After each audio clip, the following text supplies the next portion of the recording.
ละนุ่มยะโสเด้อมองส่อง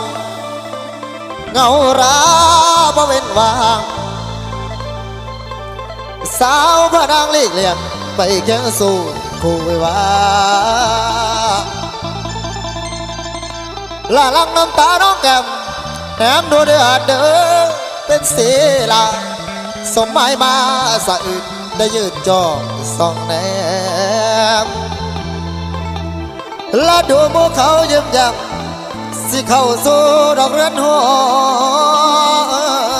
ญขับละน้อแฟนผม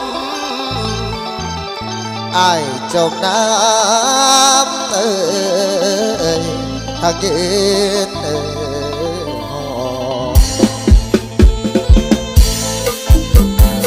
ผู้สาวจะไหนฟังลำ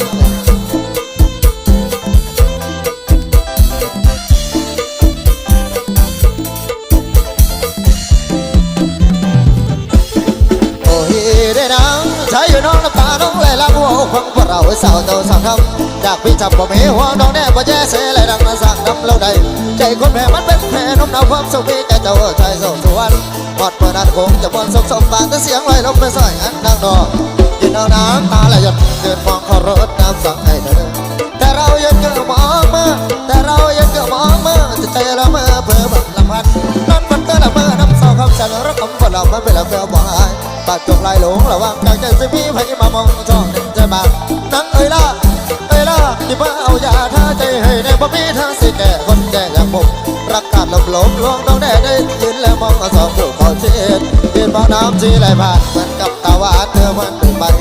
โซนทนก่อนเคยใช่ไรโซนทนก่อนเคยใช่ไรเหตุไหนเปลี่ยนไปพวกคนจนอย่างพี่เขาบ้านแม่หนูน้องขาจะบอกโซนี่แหละรักของคนจนฟ้าไม่บันดาลเหมือนคนเขารวยชับ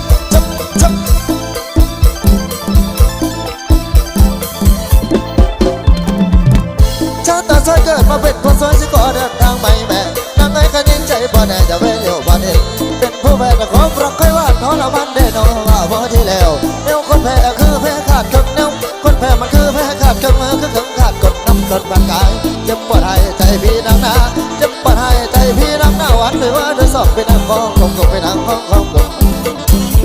ยืนมองน้ำชีไหลผ่านมันกับตาหวานเธอพันไปแต่โสธรก่อนเคยใช้ได้แต่โสธรก่อนเคยใช้ได้เหตุไหนเปลี่ยนไปคนจนอย่างพี่เขาบ้านแม่หนูน้องขาจะบอกว่าโส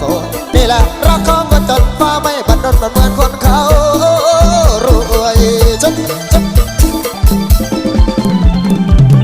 ชาติสวยเกิดมาเป็นคนสวยสิขอเดินทางไม่แม่ตั้งไว้ขยี้ใจบ่แน่จะแพ้เลี้ยวผ่านเห็นเป็นผู้แพ้แต่ของรักเคยว่าน้อละวันเด่นเอาว่าพอดีแล้วเดี๋ยวคนแพ้คือแพ้ขาดคำเนาะคนแพ้มันคือแพ้ขาดคำคือเกินขาดกดน้ำลันผ่านกายจะปวดหายใจพี่นักหนาจะปวดหายใจพี่นักหน้าหวานหรือว่าจะสอบไปหนังกบไปหนังละกบ